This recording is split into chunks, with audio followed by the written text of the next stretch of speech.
Assalamualaikum warahmatullahi wabarakatuh. Jumpa lagi dengan saya Muhammad Ali Hasan di channel Guru Garis Lucu. Sebelumnya saya sudah membahas dua video. Hanya kalau mau lihat dua video sebelumnya, kalian jangan lupa ya, like and share, dan yang terpenting adalah subscribe. Nah, kita lanjut dulu ya di video ini tentang pembahasan bagaimana saya akan menjelaskan atau memberikan informasi tentang 45 butir Pancasila. Butirannya dari sila ke-1 sampai dengan sila ke-5, yaitu berjumlah 45 butir Pancasila. Ya.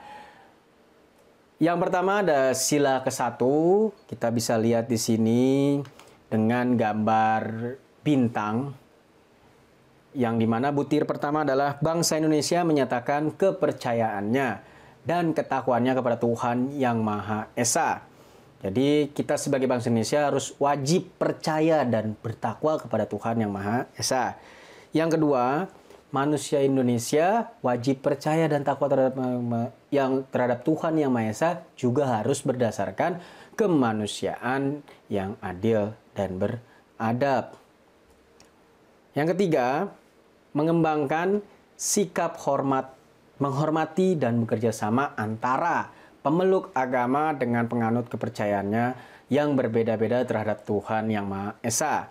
Nah, ketika kita sudah percaya dan takwa kepada Tuhan Yang Maha Esa, kita juga wajib yang namanya toleransi kepada agama yang lain atau kepercayaan yang lain. Yang keempat, sudah toleransi, ya kita harus hidup rukun di dalam kehidupan berbangsa dan bernegara, di dalam sesama umat beragama dan terhadap kepercayaan Tuhan Yang Maha Esa. Ya, yang kelima, ini agama dan kepercayaan terhadap Tuhan Yang Maha Esa adalah masalah yang menyangkut pribadi diri kita sendiri dengan Tuhan Yang Maha Esa. Jadi yang orang lain tidak usah mengganggu. Nah, yang keenam, mengembangkan sikap saling menghormati, kebebasan menjalankan ibadah sesuai dengan agama kepercayaan masing-masing. Nah, dari kelima yang keenam ini saling bersangkutan. Yang kelima tadi dengan cara ibadahnya terhadap Tuhan Yang Maha Esa, dengan kepercayaannya dia untuk berkomunikasi dengan pribadi dengan Tuhannya. Nah, yang keenam ini sikap saling menghormati ketika orang yang beribadah, yang tadi dengan hubungan pribadinya dia dengan Tuhannya, kita harus wajib menghormati dalam menjalankan ibadahnya sesuai dengan agama dan kepercayaan masing-masing. Tidak memaksakan suatu agama dan kepercayaan terhadap Tuhan Yang Maha Esa. Misalkan agama A itu mengajak orang lain untuk masuk ke agama A. Misalkan dia sudah beragama B, kita tidak boleh, intinya tidak boleh mengajak atau memaksakan dari agama B ke agama A sesuai kehendak kita. Itu tidak boleh karena melanggar sila-sila Pancasila dan yang terpenting sila pertama. Nah, itu ada 7 butir Pancasila yang dimana ini kita akan memberikan contoh real.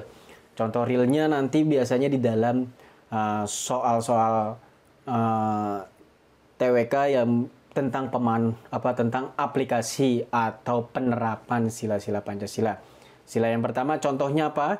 Kita lihat, memeluk agama dan menjalani kehidupan sesuai dengan norma-norma agamanya itu tanpa merendahkan agama lain. Misalkan agama A sudah menjalani kehidupan sesuai dengan agamanya masing-masing, tapi kita tidak boleh merendahkan agama yang lain. Agama A sudah patuh tapi tetap merendahkan agama lain, itu tidak sesuai dengan sila ketuhanan. Yang kedua, tidak melakukan penistaan dari suatu agama seperti melakukan pembakaran rumah ibadah dan bentuk pelecehan lainnya, karena hal itu tidak menunjukkan kemanusiaan yang adil dan beradab. Jadi agama A tidak boleh mencampuri sedikit pun dari rumah ibadah, kayak kitab, maupun apapun terhadap agama lain. Itu tidak boleh, biarpun agama A itu membawa kitab atau rumah ibadah di muka umum, asalkan dia sesuai dengan yang A masing-masing, tidak apa-apa, tapi tidak boleh membawa-bawa agama A ke agama B seperti itu, tidak boleh. Itu namanya melakukan penistaan. Nah, yang C, contohnya adalah sebagai umat non-muslim ketika tiba waktunya bagi yang beragama Muslim untuk berpuasa, ya kita harus menghormatinya dengan tidak makan di tempat yang terbuka, maksudnya seperti itu. Misalkan ketika non-muslim tidak berpuasa, ya makannya ya harus ngumpet dan menghargai orang yang Islam. Contoh yang keempat, ya sama juga tadi ya, Islam sedang mengadakan acara besar keagamaan seperti potong kambing di dalam Idul Adha. Ya kita sebagai umat non-muslim, misalkan ada orang non-muslim melihat itu, juga tidak boleh menghina, bahkan kita harus membantunya, misalkan membersihkan dan lain sebagainya, agar kita terjadinya kerukunan. Nah, lanjut, contohnya yang kelima, itu seorang bebas memilih agama yang dianut karena menyangkut pribadi, jadi agamanya itu tidak dipaksakan. Nah, di dalam pribadi diri dia terserah dia mau beragama, yang khususnya di Indonesia ini ada 6 agama yang diakui. Misalkan dia mau memilih agama Islam, ya silakan. Mau memilih agama Kristen, ya silakan. Hindu, Buddha, Katolik maupun Konghucu, ya silakan, tapi tanpa ada paksaan dari orang lain. Nah, kita harus menghargainya. Jadi tidak boleh yang namanya dipaksa ataupun dihina ketika dia namanya memilih agama ini, tidak boleh kita hargain. Yang penting dia tidak mengganggu orang lain atau memaksa orang lain. Nah, tidak membuat kegaduhan, misalkan yang Kristen sedang melakukan ibadah di gereja, ternyata di luar sedang ada trek-trekan agama yang lain, itu tidak boleh.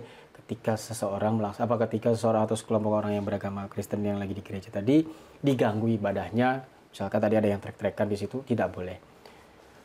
Yang selanjutnya, harus memeluk agama yang sama dengan yang lain, karena agama atau kepercayaan bukanlah satu paksaan yang tadi saya bilang. Jadi ada seseorang agama itu mengajak agama B untuk dipaksa masuk ke agama A, tidak boleh, karena itu agama bukan suatu paksaan tapi suatu kehendaknya pribadi, itu contohnya. Nah, ya itulah tadi sila pertama, ada 7 butir Pancasila di sila pertama, dan contoh penerapannya ada 8.